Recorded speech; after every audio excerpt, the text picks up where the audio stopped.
you've got to give them something to talk about.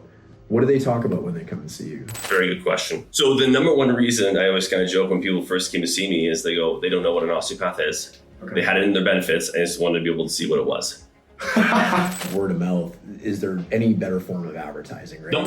When pain gets to a point where it stops you doing something that you love, that's when it becomes a nuisance. And it's not so much the pain, it's the pain is stopping you from doing that activity. So what can we do to making sure you get back to that activity?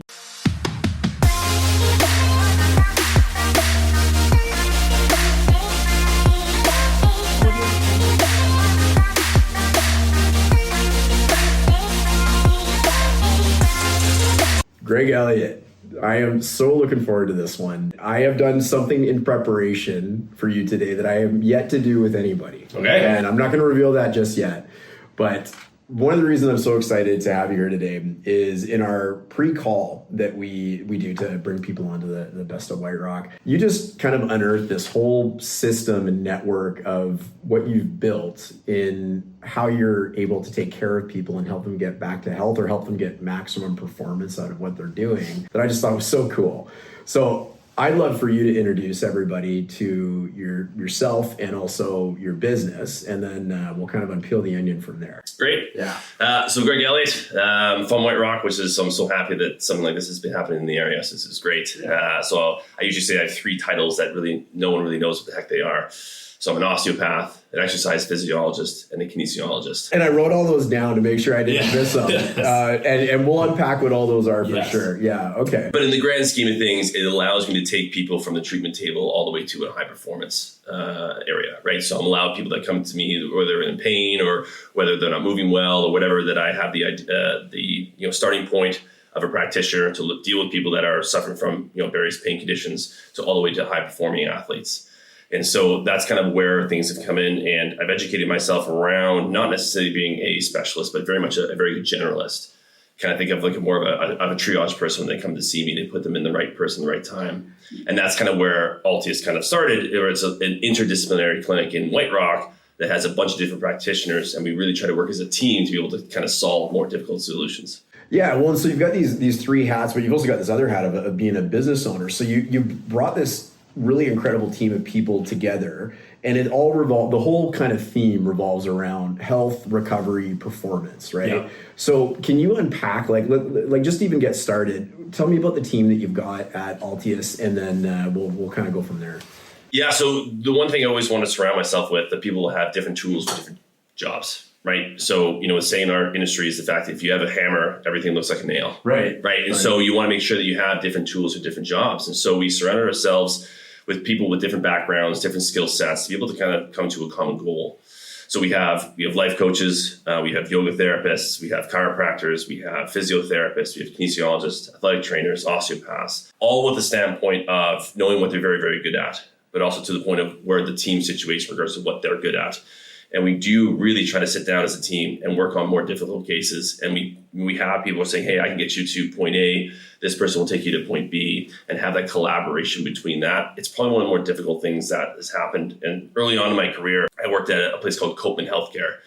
It's the first private medical facility that was in Vancouver, right? Mm-hmm. So you had doctors, you had nurses, you had lab technicians, a bunch of different people, and you kind of see how you can work together as a team. And that's not necessarily too much into the private sector, where we see a lot of multidisciplinary clinics where a lot of people set up shop and have their own practice and kind of use it as a space to rent, where I really want to be able to kind of create that team atmosphere and be able to kind of like get everybody to grow as practitioners to really kind of help the community in regards to either pain or performance. That's what was so interesting when you kind of described that to me, because you built this like almost all-in-one solution, but it's not renting out an office. It's a team atmosphere where you might, through your specialties, might be able to get someone to point A, as you mentioned, but point A might not quite be enough for that particular person, right? So now they're off to a new clinic in most cases, and they're off to a different specialist, and now there's a new learning curve and all these sorts of things, where you built this environment where you can simply walk across the hall, or however it works. I haven't had the pleasure of visiting yet, but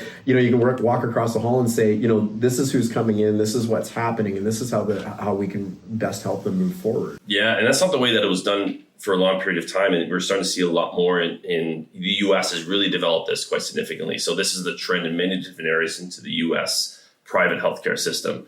These integrated teams that work together as a unit. And so I really want to be able to kind of establish that, because you just see the benefits of not just having one point of view, but multiple points of view. When you graduate from school, you think, hey, I got all the tools for the job to be able to help somebody, right? As a, graduate with my master's degree in exercise science, which is more the exercise portion of it all. It's like, oh, someone comes with back pain and they know what to do and all that. And you start to realize quite quickly that it's not the case. Mm-hmm. And so you go to around, okay, well, chiropractors get people better. What do they do? Right? You have health coaches. What do they do? Clinical counselors, medical doctors. They all have different tools than I do, and they still get people better. What do they have that we can be able to help leverage of saying, hey, when do they need to see a chiropractor? When do they need to see a massage therapist or a physiotherapist or go get imaging done? And so that's what we try to be able to foster with our group, is really come together. We do all our courses together, right? So we bring people in and we do our courses together. We have staff meetings and talk about difficult cases. We have case study meetings. So we go through all these things and making sure that we understand, hey, we have limitations here. We have a great team member that can work on this. That's the biggest and the most difficult part, is that collaboration as a unit. But we see it in the success of our clients. Yeah, isn't that interesting? You sit around and do case studies on people, because I mean that would just kind of open people's minds and say, this might be a fit for my specialty and how I could maybe help this person kind of advance their case, right? Yeah, and we try to be able to also have tools to be able to help with that as well. Well, there are different measurement tools that we have. We have force plays. We can do VO2 max. We have all these different things that we can kind of come in and provide some objectivity as well. If someone says, hey, I think this, hip is weak. Well, how weak is it comparatively? And so we have these devices. We can measure this. We did normative data saying actually they're in the 15th percentile. So actually it's quite low. So we have all this kind of things, making sure like, hey, everyone's learning in different areas as to where certain people can fit and how things are. It's been a great project. It's only been less than a year now. Mm-hmm. And we're still obviously, growing. But the same team has been there since day one, which has been great. And we haven't put an ad out. Everybody's been pulled into the situation. So I haven't had a person that I don't know through 1 degree of separation that's within our clinic right now. So it's a very close-knit group of people. That's always the best way to build a business too, right? Like you've got the people that you trust under the same roof, and their specialties, them well, you've worked with them. Mm-hmm. But also like word of mouth, is there any better form of advertising, right? No. Like I joke, my background's real estate or what I do for my day job. And I always joke, like the day you see me on a bus bench, maybe I'm not doing what I should be. I know, no disregard to people that use bus benches as advertising, but there's just better ways of doing that. One of the coolest things I think about that is we all talk about giving levels of service, right? So people will talk about you. We want to be remarkable, right? We want people to remark about what we did, or extraordinary. Well, the word is extra. If you want people to talk about you, you've got to give them something to talk about.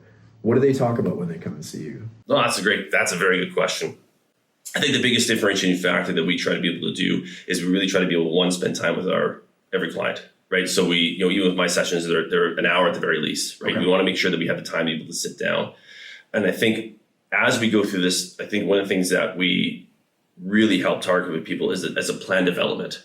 You don't want to go to somebody, and I grew into this kind of thinking, is you don't want to go to somebody and be like, hey, that hurts. Okay, great. We'll do this. We'll see how it is next week. It's kind of like on the spot. We'll see how things go. And I think the communication factor we try to be able to pride ourselves on is probably our big differentiating factor. Hey, I see A, B, and C. Our goal is to do this. Okay. After that, we have D, E, and F, right? To a point of like, what's the goal that you ultimately want to be able to do? Right. Being out of pain is great, right? But we're all going to experience it. What is that long-term goal that pain is stopping you from doing? Like, what is it, right? Because yes, we all have pains. We can wake up and feel it, but we can live through it to the point that we can still do what we want to be able to do. Right. When pain gets to a point where it stops you doing something that you love, whether it's gardening, whether it's cycling or whatever, that's when it becomes a nuisance. And it's not so much the pain, it's the pain is stopping you from doing the activity. So what can we do to making sure you get back to that activity? What's the steps in place of saying, hey, it's hard for me to go upstairs to want to go back and want to garden for 5 hours. Right. So, hey, A, B, and C. So first we need to work on this. This is what we're working on. Once we get this moving the way that it should, our goal is to go to here. You're then going to get to see our physiotherapist because they have to work on A, B, and C. And so there's this plan of saying, I have a roadmap to and not necessarily to the point of, I want to keep going and I keep getting the same treatment, the same type of interventions. Things change, things progress to the next stage. So all in all, I think the biggest thing that separates us is definitely the communication piece that we have with our clients. Yeah, and it's not just about pain, like with what you guys do, right? Like, so even reading in your bio, so the thing I was admitting that I hadn't done yet for this show is I actually printed out your bio because I'm like, I wanted to hit every piece of it, and it was quite impressive, and I wanted to make sure I got it, but it's not just about pain for what you guys do. So you've got this gambit of the people that you've helped over time, where it's anywhere from like the gardener that you've mentioned all the way to professional athletes.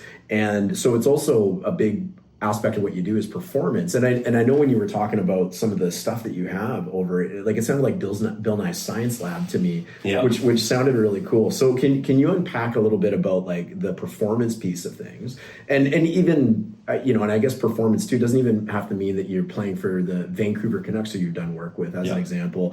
It could be the marathon runner, or my wife's a marathon runner, so she's going over to Sacramento in a couple of weeks, and she's always got some crazy pain going on and stuff. So there's your next client coming right there. But talk to me a little bit about that performance aspect and what you guys do to help athletes who are just trying to be at the top of their game. Like, what does that look like? Yeah, so there's been a big push, I think, from the general population as well of that longevity focus. Everyone's kind of talking the last few years of like, I want to not just feel well, but I want to live long. I want to make sure I stay active. And so people are kind of looking at what can I do preventatively to make sure that things are going. And so that's where I see kind of human performance lens. It has to do with athletes, have to do with the 40-year-old realtor that says, I just want to be as absolutely healthy. I'm going to be active. I'm going to do this type of stuff. So to me, it's that kind of human performance aspect of it all. Right. And so those fit within that as well.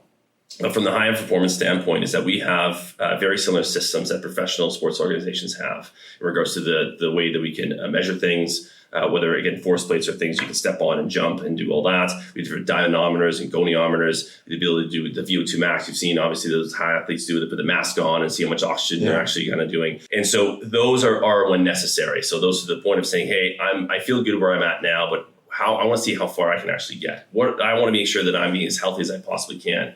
And so we have these tools, whether it's even blood work. We can do detailed blood work out of our location as well. We get phlebotomists that come in and do the blood work and be able to see, hey, are there any kind of abnormalities, and very different than from a disease state. One of the things you hear a lot of, and I did a lot of research and met with a lot of interesting people over the last couple of years, is when you go to a doctor and you get your blood work done, they'll say, hey, everything looks great. But in the grand scheme of things, if you look at the actual data points that they're looking at in regards to saying everything's good, outside of that is disease state. Okay. Right? So that's where 95% confidence interval, 95% of the population fits within those norms. Okay. When you're dealing with people that are high performing, 95% confidence is not good enough. They don't want to be in the outside. They want to be, what's the 1% doing? Right. Where should I be rather than where shouldn't I be? And so those ranges are where I shouldn't be. But where should I be within that? And so we have a whole software that we built in regards to an algorithm saying, hey, these biomarkers are in the wrong spot. They're trending in the wrong direction, and here's how necessarily we bring it back. And so blood work is a piece of it. Performance testing is a piece of it. Life coaching is a piece of it. Our life coach actually deals with a lot of my high-level athletes, looking at how they deal with anxiety when they're on the mound or on the pitch or on the field, how they deal with stress. What are some actionable things they can do to mitigate that mental side? Because when you get to that point, the physical traits are kind of at a wash. Everyone's strong. Right. Everyone's fast. Right. Everyone's athletic.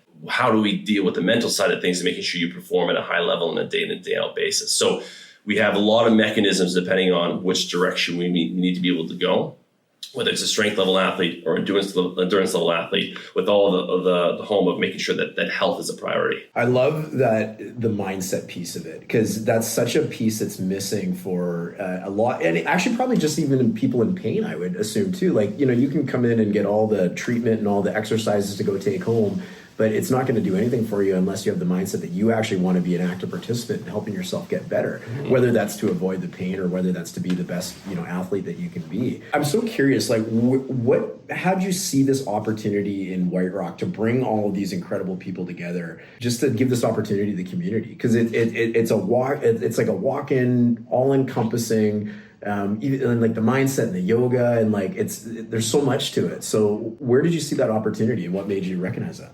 So again, you see the trends in the U.S. and in Vancouver. When I was there for over a decade, you definitely start to see that being able to build as well. So you start seeing it there, and so obviously being from White Rock and growing up here, I always wanted to go back home and see. So I kind of planted a seed, like, hey, is this something that would actually work in this area? I didn't know. So I started the process over the last couple of years, just kind of setting up shop in one place and kind of having a good network of people to refer to. So even though we don't have everything if there's something comes in when somebody has, I actually have a network around the area that I refer outside of our clinic as well to work on too. So I didn't know if it was going to work or not. And just like any kind of entrepreneur, you kind of go, well, I have an idea. Let's just see if it works. Mm-hmm. And so we were able to put that out there, and we had a lot of interest, and to the point where the opportunity presented itself as trying to be able to open something to try to grow and make it a little bit bigger. And so we finished in February. In February, we kind of said, hit the grounds running and let's see. And so far, we keep trending upwards. We keep getting busier. More practitioners that were 1 day a week are now 3 or 5 days a week and going forward. So I didn't know, but being in this area, talking with people, going to different events into the area, I think there was some sort of interest around that longevity or that kind of like, I just want to be healthy kind of piece. And I think there wasn't enough in the area from other practitioners that try to be able to try to tie it all together. As you said, we have a lot of physiotherapy clinics or a lot of these type of clinics, but is there one that we can be able to have all these professionals under one roof to be able to try to meet a common goal, to be able to help somebody? Yeah, that's so interesting. Because your point, you're into White Rock to go get this service, and then you're up in Grandview to go get this, and having that all under one roof. And I just love the idea of like going like this and handing the file to your business partners or the people that you're working with, mm-hmm. and saying, this is kind of the next step of this person's health journey or performance journey or recovery journey, whatever that might be. And then like the outcomes must be just incredible compared to the kind of that singular lens. Do you get a lot of feedback from people? Like, what's the number one thing that you've experienced that you're hearing people kind of comment about once? Like I saw on your website, like you've got an incredible amount of 5-star reviews, right? Mm-hmm. Those aren't easy to get. Yeah. Like people only leave reviews when they're either super pissed off or they're incredibly happy, right? So you've got a lot of incredibly happy people that you've obviously served well. Yeah. What's one of the number one things that you hear from people after they've been able to experience with you guys? The one goal, and emphasis is day one with my staff and everybody that comes in, whether it's the front desk, whether even the gym members that we're a part of and the staff that we have, is like when people leave there, I want to feel like, hey, Greg's got me. He's heard me. He's understood what's going on. He's going to work with his team to make sure that things happen. And so every time someone leaves, they have that sense of like, hey, I got a plan, right? I know where I'm going. I know what I need to be able to do and go forward. And a collaboration between that. When I get people saying, hey, I saw Matthew, so I'm going to think, yeah, I talked to Matthew. I've seen your file. I know exactly what's going on. Right. I know where we're at. This is where I come in. And they go, oh, you guys have talked? I go, absolutely. Yeah. That's what we do. If I refer you to somebody that's within the team or even someone outside my team, I make sure they're very well informed in regards to what's going on, whether it's a phone call, whether it's an email, whether it's a voice note. Every practitioner that if I send to somebody, they know exactly what I'm working on, where I need help, and what the plan is for them to be able to kind of come back to see me. And so very similar to you said, people, they like that because they say like this team collaborates. They're there for me, not just for themselves, and they really care. And so people come into my office, I go, you're in the wrong room. Mm-hmm. You need to see Matthew down the hall because it's exactly what his problems are. And I'll communicate with Matthew what I found and where I need help with, and I'll see what his opinions are. And he gets right back to me on what's going on, whether it's Dr. Noth, whether that's Tyler or other osteopath. We have that communication between everybody, and the person just feels heard. They feel taken care of, and they feel there's a plan going forward that's going to progress and be successful. Well, you said something earlier in the interview too, like when people come in, you said you spent an hour with them, and in the medical type realm of things, that is incredibly rare. Yeah, it's just this churn of like get them in, get them out. The more people I can see, it's less about the outcome, and it's more about just getting the people in and out so you can kind of build that business. But when you're actually really focusing on the problems that people are having and the outcomes that they're going to receive from getting the services and treatments they need, it's a game changer. Hence why you end up getting all those great Google reviews that are on there. Yeah, and so how this kind of started is even back in say 15 years ago, 10 years ago, there wasn't a lot of practitioners that were doing these hour sessions. And so when I graduated from school and came back home, I started working in the clinic called Fit to Train. They're downtown. They're conjoined with Coleman Healthcare. And the main physiotherapist has been my mentor. His name's Bernard Otterbash. He's been with the Vancouver Canucks as well. So that's how we got in with a lot of their work. And he's with the performance staff right now. And he was the first guy to kind of go up when I need an hour. And when I first came in and started learning osteo, he goes, like, I think osteo is great for you. I'll help mentor you. And for about 2.5 years, every single new client that he ever had, I was in there with him within the sessions, and I saw how he performed every session as to like why he needed an hour to be able to explain things. Right. So to go through the health history, to go through the assessments and getting the game plan going and setting the expectations and going through the whole process, That was kind of the first instance. And now you start to see that trending more and more. And even to a point, like even now getting stuff within an hour is difficult. I need typically about 90 minutes. So I make breaks in between, making sure that I have the time to be able to go through everything I need to be able to go through, whether I need to refer out, whether refer in, whether just, letting people talk in regards to what they need. Someone that actually listen to them and saying, I know what your problem is, rather than saying like, tell me, like, just talk to me, get the things out you need to be able to get out, which a lot of people don't get heard very often. And when it comes to the medical system, people kind of rush to treatment right away. Hey, your back hurts. Let me take a look at that back, right? Well, why did this happen? What necessarily came on? What's happened in regards to your life? Any shifts or anything? And then stuff starts to be able to come out. So a piece of that communication piece is very, very huge. Establish that kind of connection and have that time to evaluate really what's going on. Not so much as just treating right away, but doing the assessment detailed enough to say, hey, this is where I think it's coming from because test A, B, C, D, E, and F kind of led me here. So having that piece, it's really hard to even stick to an hour in my first sessions. But it really, again, that communication that we have with that individual during that time really sets the stage of the success of them going forward because they have that detailed plan. Yeah, well, it's just so rare in that world that I think it's really neat that you're doing because you can't give the prescription until you know the cause, right? And it's such a backwards thing that a lot of people get when they go to a lot of these things. Now, you're not just a business owner. All right. So I am going to read this, as exciting as this is going to be for the camera people watching at home on YouTube. But so you're an exercise physiologist. Yep. And I'm going to get I know what these are, but I don't want to embarrass anybody watching. So I'm going to make sure that you break these down. A kinesiologist and an osteopathic practitioner. Yep. So physiologist. Yep. What that is they in school, they bridge you to be a scientist. So understanding the physiology of exercise, physiology of movement, what necessarily happens within our internal structures as we do various things. If you start to be able to do strength training, what actually happens at the muscular or the cellular level that creates those adaptations? Right. What are those pathways that change? How do muscles actually grow? When you do endurance training, what is actually changing that you can actually go further, go faster, and how do you kind of formulate your training to make sure you're maximizing that output? So that's the kind of bridge to be a scientist. So that whole program was me in the lab, primarily validating devices or doing different studies and tests. And so that's what exercise physiology is. That is only feeding my image of you having like the Bill Nye Science Lab over there, just so you know. Okay, kinesiologist. Yeah, that's more the biomechanics side of things, how the body moves, how it's supposed to move, how much is the hip supposed to rotate or turn, neck, back, and how do we get you back to full function? How do we go from you being in pain to rehabilitate various injuries using exercise as our primary means of intervention? Okay, and then osteopathy or osteopathic practitioner. Yeah, and this is just the way that I've explained it to most people is everyone goes, what the heck is osteopathy? And you've had obviously Suzanne and her group in regards to white osteopathy here. How you found the show? Yes, phenomenal. Cool. They're great practitioners. They were great. And how I explain it is just another form of manual therapy, right? It's a hands-on treatment that you do. The only real difference, big time, is we spend a lot of time with palpation of what our hands feel, right? So our primary part of our education is you already have manual therapy techniques. Can we just hone the techniques in so you have to feel these subtle little differences? You feel things that are hot versus cold versus bumpy versus wet versus dry. So can you detect those things at a very kind of minutia level? Mm-hmm. And so it's a very much a way to modulate pain using hands in regards to it as an intervention. And so that's where the pain piece comes in for a lot of people. So I know you did your Master of Science in Exercise at Bloomberg University of Pennsylvania. Yep. I'm just thinking like they must love you because you obviously pay your bills over there because you're a very educated guy. So you've also worked with, you've worked in hospitals, universities, clinics, fitness facilities, and sport teams across Canada, the US, and around the world.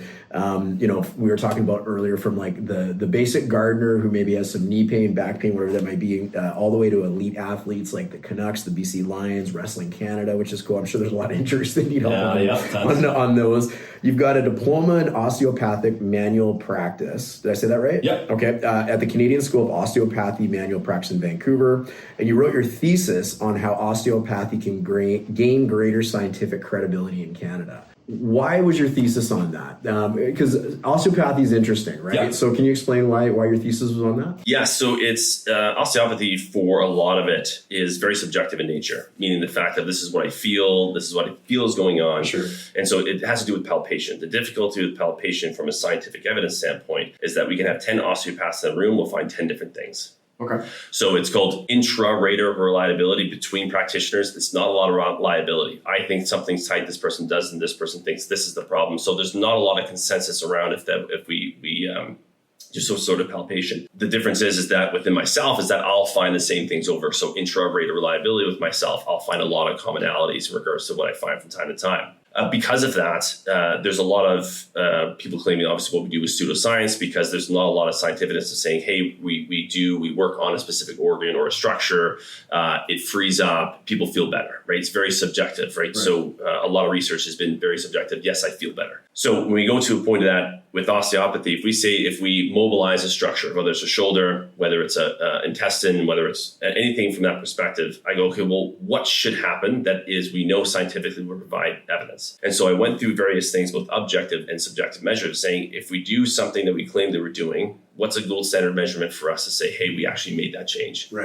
Right. And so one of the biggest things that came out of that was more range of motion testing, which we don't do a lot of in our own profession. So I said, at least to the point, we should teach a little bit to the point of like a test, intervention, and retest at the end. So I said, that's one way for us to kind of build a scientific credibility, whether in science or within practice, is saying, hey, your shoulder doesn't move very well. I do an intervention on your toe, which we say everything's connected. The shoulder moves better. At least it's some sort of outcome measure of saying, yes, it does feel better because it's range of motion, not what my hands feel, saying, hey, that feels a little bit better. Right.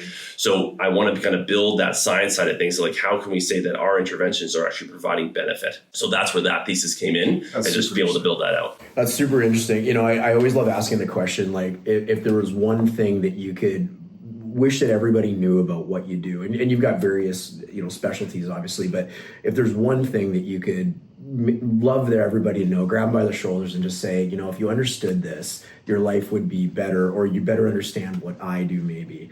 Yeah. What might that be? Yeah. The one thing is most people think that physical ailments are a physical problem purely. Right. So meaning to the point that you come in with a back pain, that it's a back problem.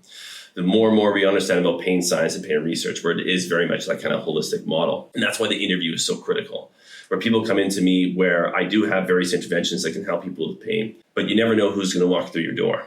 I've had it to the point where we've had it, people having kind of widespread chronic pain because they had an allergy to a tree that was near them.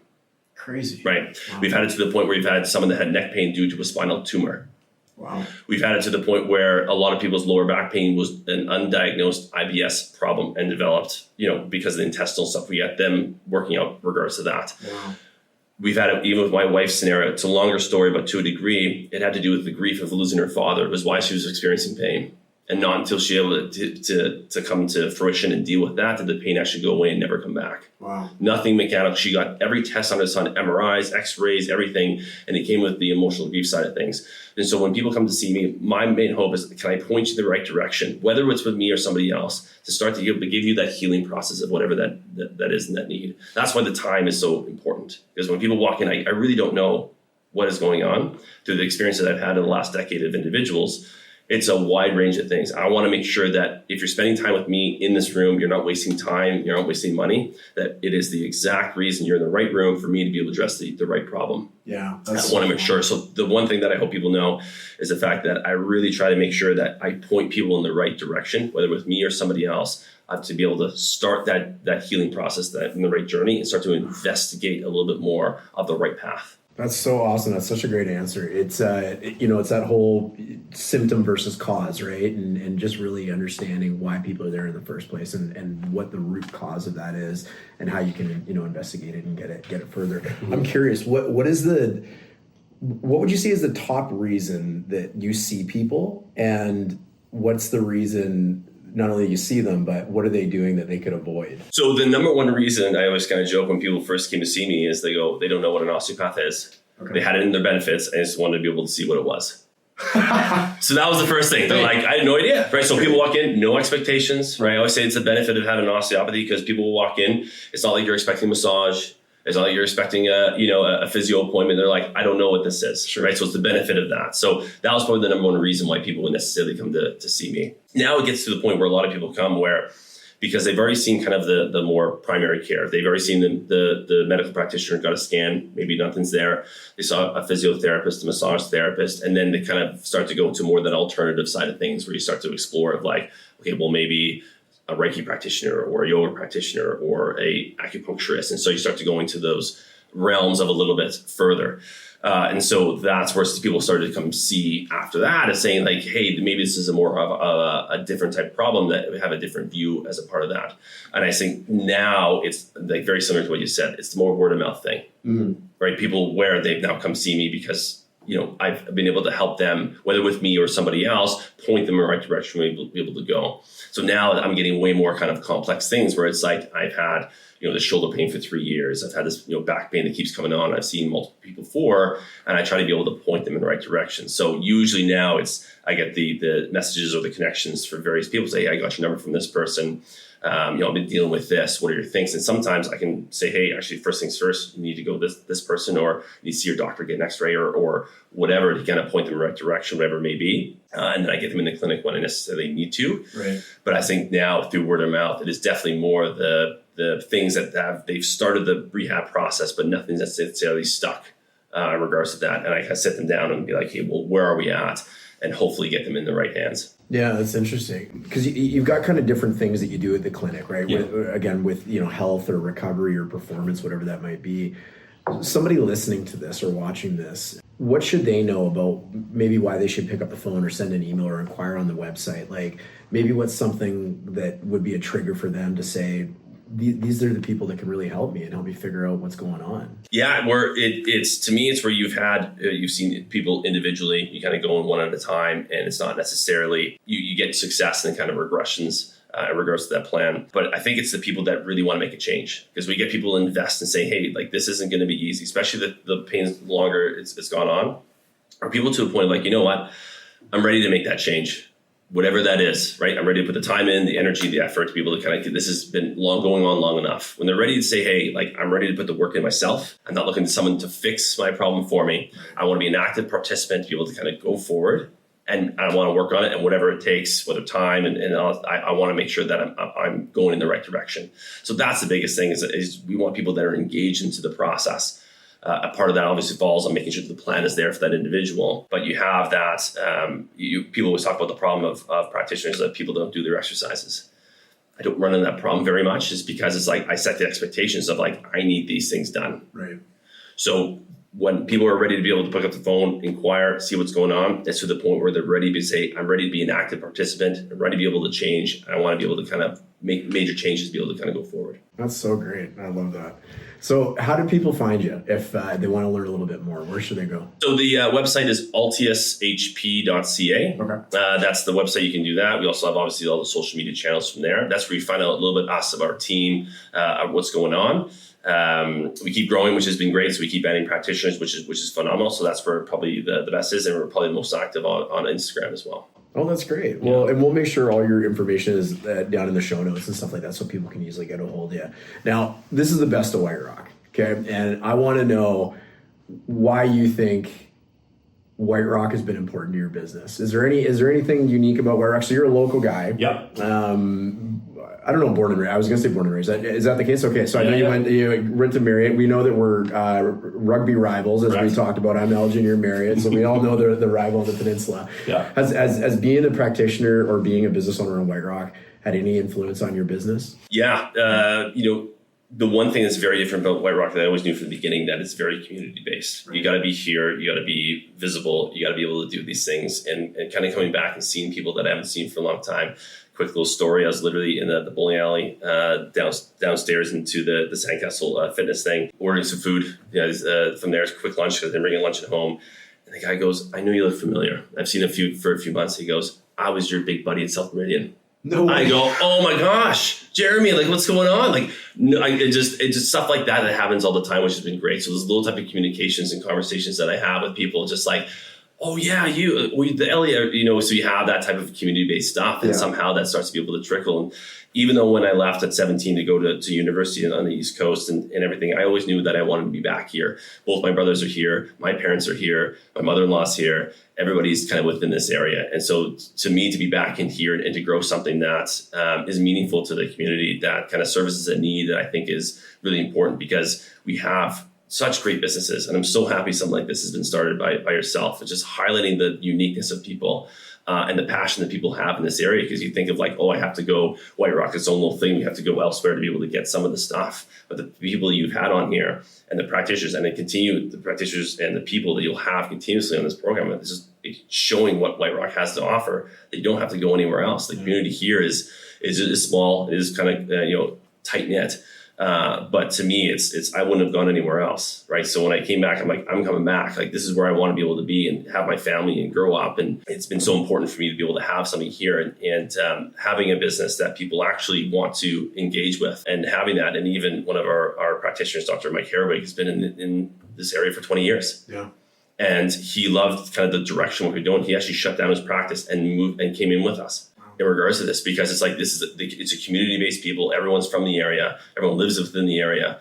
And he just want to be a part of something like that, because it's very kind of community focused. So it's always been super important for me. And I'm so happy stuff like this has been started. It's so neat. Like, even you and I, when we were talking, it was like that 1 degree of separation. We ended up knowing a ton of people, with each other and whatnot. And it is such a cool community. And we both reflected when we were originally talking about just how lucky we were to not only grow up here, like, holy smokes, win the lottery in that, right? But also to be able to move back here as, I was going to say young adult. I don't know if I qualify anymore, but more of a middle-aged guy now. But, to be able to call this place home and have our kids in the school system, and be able to enjoy the community and work with great people like you. And I really want to thank you for being on today. You're such a valuable person, and what you've built in the community is so valuable, and we're just so lucky and thankful to have you in the community. So I want to thank you for that, and I'm really going to encourage people to reach out and learn more about you guys, and come pay you a visit when they need your services. Well, that's great. And stuff like this, I always want to be able to support the stuff you're doing. I know it's a lot of late work, but it's going to be such meaningful to the community, just to be able to kind of get even closer to the community. I think this is going to be